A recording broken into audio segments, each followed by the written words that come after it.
Personal na binisita ni Senator Bongo ang mga biktima ng mga nagdaang bagyo sa Arayat at Candaba, Pampanga. Mga residente tumanggap ng tulong mula sa pamahalaan. Narito po ang ulat.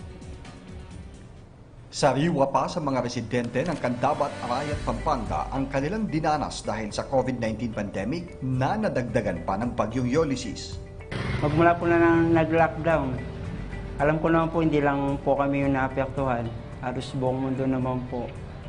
So, nahihirapan po talaga. First time po nangyari sa buhay po namin yung nagigipit, yung gano'n po. Kaya naman nang malaman, mismong si Senador Bongo ang nagpunta sa lugar para magbigay ng tulong sa kanila. May mga tumanggap ng tablet at bike, bukod pa sa mga grocery packs, pagkain, vitamins at mga gamit kontra COVID-19 na pinamigay sa higit 2,300 benepisyaryo sa Candaba at Arayat. Tama po kasi yung sinabi nila kanina. Pag ang tao nangailangan kung saan pipila, hingin ng tulong. Pero ngayon, ang gobyerno po lalapit sa tao para tulungan. Nung dumating po kayo dito, lahat ng tao na siya. Kala namin po, di kayo namin makikita eh. Sa TV lang po.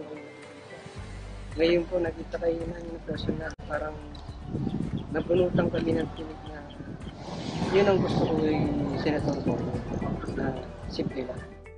Sa susunod na taon, nakikita ko na unti-unti sana bumalik na. Pero tiis muna tayo. Tiis muna talaga tayo. Wala tayong magagawa eh.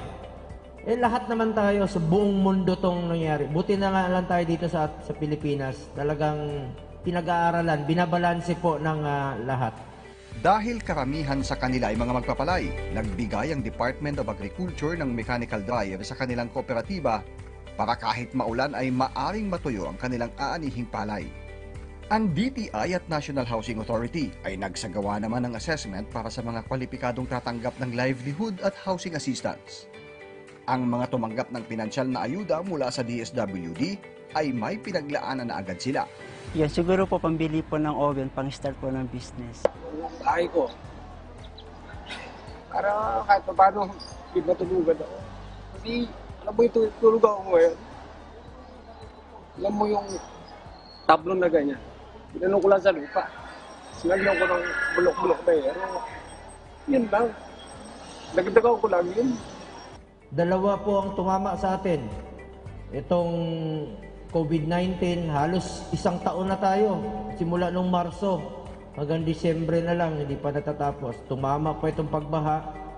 Talagang mahirap ang buhay ngayon. Pero konting tiis lang po mga kababayan ko. Meron naman tayong nakikitang light at the end of the tunnel.